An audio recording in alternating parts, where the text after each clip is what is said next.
Hi again, welcome back to ingvid.com. I'm Adam. Today's lesson is meant to show you ways of increasing your vocabulary. I know some of the other teachers on ingvid.com have done these lessons. I just want to throw my 2 cents in. If you know what that means, it means I want to give my own piece of advice. I have a few ideas for you. We're going to start with these. We'll look at a few others, more practical ones as well. The most important thing that you can do to increase your vocabulary is read. Read a lot. What should you read? Anything and everything. But the most important thing is read what you are interested in, okay? If you like sports, read a sports magazine. If you like movies, read a movie magazine. Even better, read the script of the movie.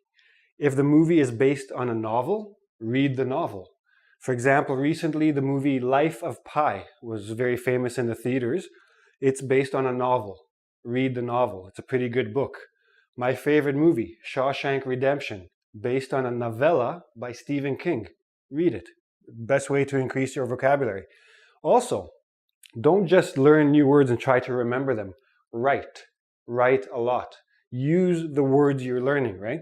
Every time you learn a new word, you should have a notebook with you all the time anyway. Write the word in a sentence, but not just any sentence. Make sure that the sentence clearly shows that you know the meaning of the word. Okay, so let's, for example, I know everybody knows this word, but beautiful. Everybody knows this word, but let's say it's a new word for you. Don't write, the sky is beautiful. It doesn't tell me anything about the word beautiful. The sky is also blue. Does beautiful mean blue? No. Make sure you're using something. I love to see a beautiful sky that has pretty clouds and a sunshine and a nice color, nice shade of blue because it makes me feel happy. Not the best example, it's a very long sentence, but you get my idea. Now, again, coming back to that notebook, always have a notebook with you, always have a pen with you, and don't limit yourself to one new word. When you learn a new word, make sure you learn different forms of the same word, okay? So for example, the word beautiful. Let's say this is a new word for you. You learn the word beautiful. Put it in your adjective column. It's an adjective, that's what you want. But why not learn the other forms? For example, what is the adverb form of beautiful? I think most of you know it. It's beautifully.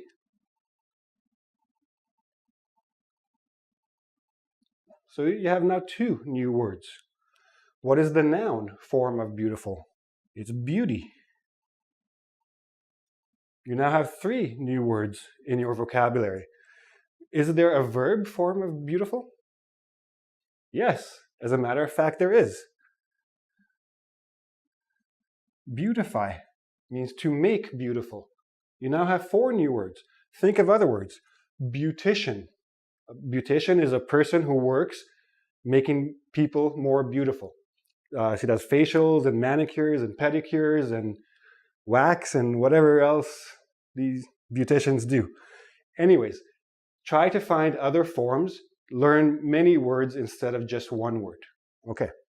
Now, some people like to study roots and suffixes and prefixes. Personally, I'm not a huge fan of this recommendation, but first let me explain what a root is. For example, you have the root ject. So you learn inject, eject, object, subject, all the different words that come from the root. So many people only study the word or the root ject and think that it will help them understand all the words with this root. It's a good idea if you have the patience.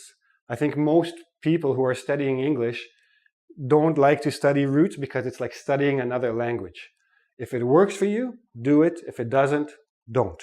Okay. And now another thing you can do, listen. Listen to any spoken English that you can. I think some of you may have heard of TED.com. It's a good website. People give talks and lectures about different topics.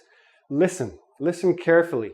Anytime you hear a word that you don't recognize, write it down. If you don't know the spelling, no problem. Write it phonetically. write the word just like it sounds. Then, if you have access to a transcript, means all the words that were spoken written down, check the transcript and find your word. If you don't have a transcript, go to a dictionary. Now, some of you have asked me to recommend a dictionary. Very simple, and they're online. You can get the paper one or the online one. Merriam-Webster's, m-w.com, American English. OxfordDictionaries.com, British English. Okay? Now, I know I've seen a lot of students use like their electronic dictionaries. They go from like English to Korean, English to Japanese, English to Spanish. Don't do that anymore. Okay? English to English. This way you're learning more words as you're learning one word. I don't know this word. I look at the definition. In the definition, I might be learning other words. Okay? You will maximize how many words you learn by using an English to English dictionary. Now, again, about those electronic dictionaries. Sometimes, like especially when people are trying to write, they will write a sentence in their native language and then press translate on this dictionary and get a sentence in English.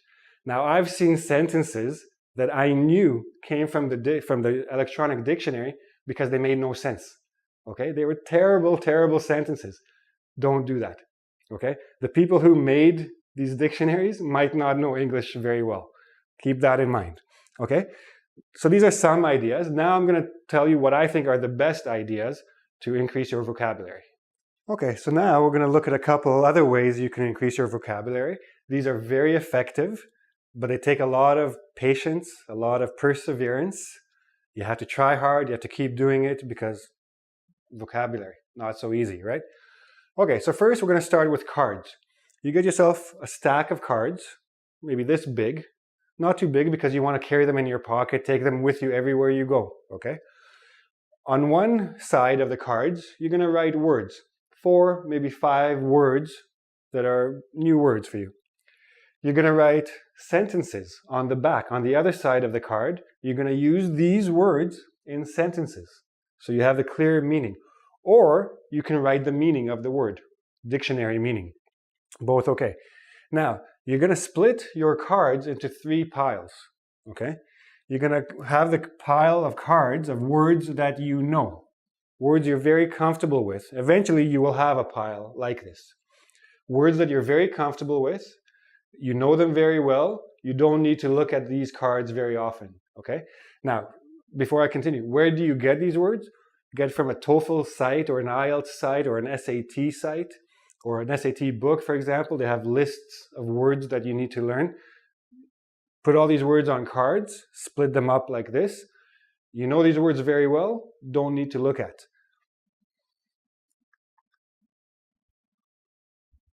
These words you're almost sure, or at least you recognize these words. You've seen them before, you've heard them before. You can guess what they mean, maybe in context. So you're not sure, put them in this pile. This pile you will look at all the time.